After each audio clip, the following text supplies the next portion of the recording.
அருள்மிகு அகோர வீரபத்ர சுவாமி திருக்கோயில். 800 வருடங்கள் பழமையான இத்திருத்தலத்தில் மூலவராக குடிகொண்டிருக்கும் அகோர வீரபத்ரர் பில்லி, சூனியம், ஏவல் போன்ற தீய சக்திகளை விரட்டும் ஆற்றல் மிக்கவராக விளங்குகிறார். மேலும் வீரபத்ரர் செவ்வாயின் அம்சம் என்பதால் இத்திருத்தலம் செவ்வாய் தோஷம் நீக்கும் பரிகார தலமாகவும் திகழ்கிறது. வீரபத்ரர் ஆலயம் சென்னையிலேருந்து 60 கிலோமீட்டர் சிங்கபெருமா கோவில் அப்படின்ற இடத்துல இருந்து 9 கிலோமீட்டரில் சுவாமி இருக்கார்.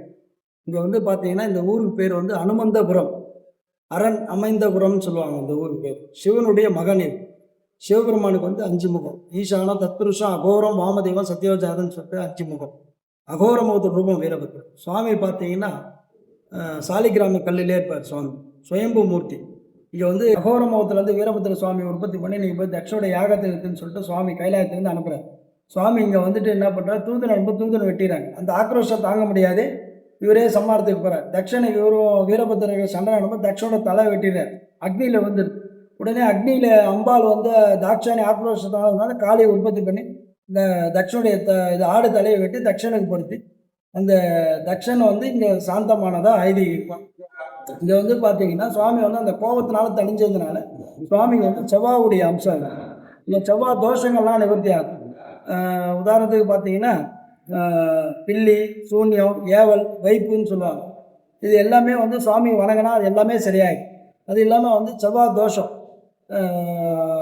செவ்வாழை புஷ்பம், சிகப்பு பழ வகைகள், இந்த மாதிரி சுவாமிக்கு செவ்வாய்க்கிழமையில் வணங்கினோம்னா நமக்கு உண்டான பிரச்சனைகள் எல்லாம் சரியாகி நமக்கு உண்டான நன்மையை தரக்கூடிய வீரபத்ரர் சுவாமிக்கு ரொம்ப விசேஷமானது வெத்தலை. இங்கே வெத்தலை தான் தாற்பயம். ஏன்னா அந்த ஆக்ரோஷம் தணிஞ்சது வெத்தலை தோட்டத்தில் தான்.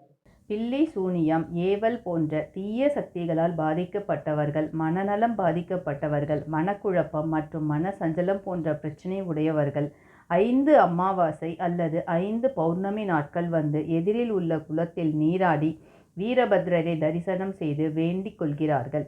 செவ்வாய் தோஷம் உள்ளவர்கள் தொடர்ந்து 5 செவ்வாய்க்கிழமைகள் வீரபத்ரருக்கு அர்ச்சனை செய்து வேண்டிக் கொள்கின்றனர். பிரார்த்தனை நிறைவேறியதும் வீரபத்ரருக்கு வெற்றிலை மாலை சார்த்தி வழிபாடு செய்கிறார்கள்.